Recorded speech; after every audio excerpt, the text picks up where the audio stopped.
Está aqui. Romanos capítulo 8, versículos 33 a 36.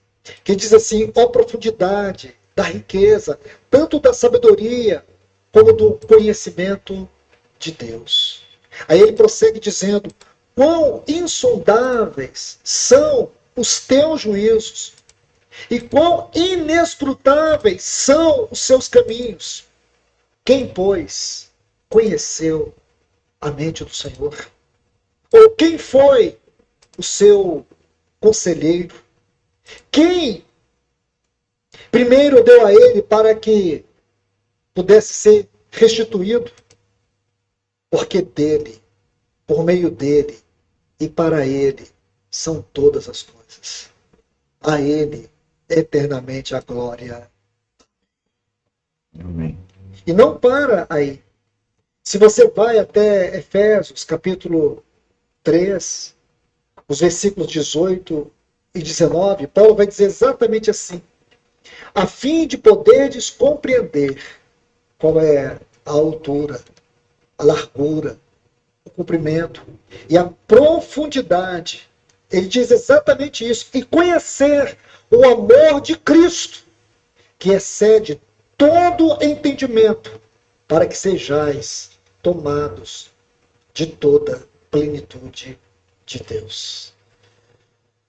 Amados irmãos e irmãs, se nós empilharmos esses textos um sobre o outro, nós precisamos sair da nossa esfera superficial, sair da nossa esfera de religiosidade, da nossa esfera emocional e entrarmos para dentro desse conselho eterno de Deus que nos é revelado na sua palavra, para compreender por que hoje nós estamos aqui.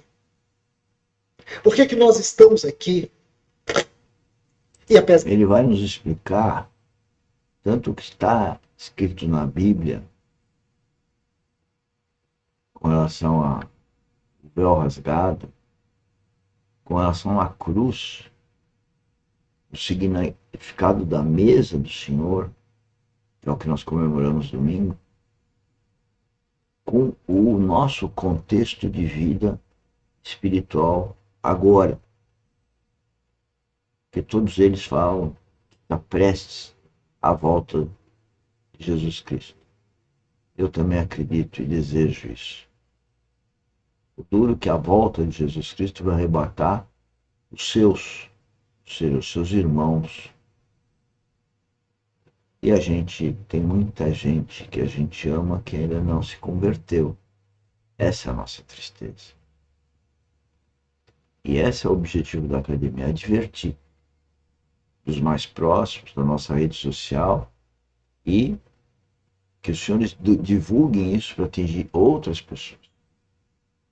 E assim todos estaríamos participando do corpo de Cristo, fazendo a vontade de Deus, cujo supremo propósito é formar Cristo em cada um de nós. Isso é espiritualmente. Por isso que temos que desenvolver e praticar a vida espiritual. Sair do contexto das coisas do mundo, vivendo o mundo, mas sob guia, a direção do Espírito Santo. Apesar de nós estamos aqui com cânticos em nossos lábios, enquanto o mundo lá fora está perdido. O mundo lá fora... Eu aqui estou falando com o mundo. Ele está falando com uma assembleia. E pensa que nasceu de novo. Uma parte, uma assembleia do corpo de Cristo, da igreja de Cristo, que é orgânica, não é o local que eles estão.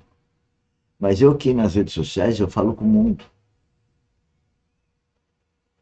É extremamente mais difícil ser ouvido. Quem nos ouve, na verdade, ouve o Espírito Santo.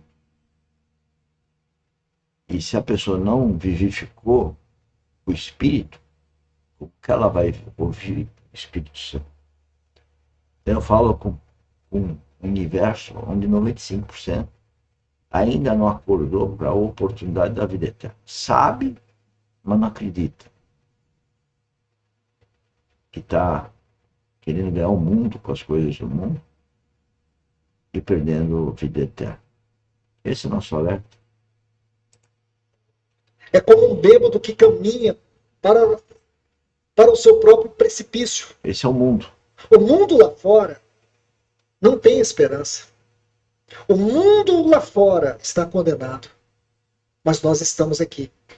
Não só o fato de estarmos aqui dentro deste lugar, mas o fato de nós de sermos colocados dentro de uma eterna aliança de graça e de glória que foi realizada há 2000 anos lá no Calvário. Mas há algo que nós temos que ver sobre o que exatamente ocorreu ali. E quero lhes mostrar pelo menos alguns pontos. Primeiro, eu gostaria que vocês observassem comigo 5 pontos sobre a profundidade das profundidades. O mistério dos mistérios na cruz do Calvário. A cruz do Calvário é o acontecimento mais profundo de Deus. Foi a realização mais profunda de todas as obras de Deus. A cruz do Calvário, irmãos, por mais que ela tenha sido inventada pelos romanos, e como dizia os historiadores do passado, ainda não se havia conhecido uma forma mais cruel de julgamento, até que alguém inventou a liturgia, o cerimonial da crucificação. Mas eu digo para vocês, qualquer outra forma de crucificação, qualquer outro juízo de crucificação que aconteceu na história, nós podemos acreditar aos romanos. Mas nós não podemos acreditar aos romanos a crucificação do nosso Senhor. Porque aquele não foi o tribunal de Pilatos, nem o tribunal de Anás e Caifás, e nem de Herodes. Aquela cruz foi o tribunal de Deus. E quem estava sendo julgado ali. Senhores, olha que coisa incrível. A fala dele agora, ele diz que aqueles julgamentos que teve, ele passou do dia para a noite, ele passou por 6 julgamentos. Mas aqueles julgamentos não vinham da parte daquelas pessoas. No plano horizontal, sim. Mas no plano vertical, era o próprio Pai que estava julgando o Filho, que não tinha nenhum motivo para isso. Mas o Pai permitiu que o Filho sofresse aquilo por nós.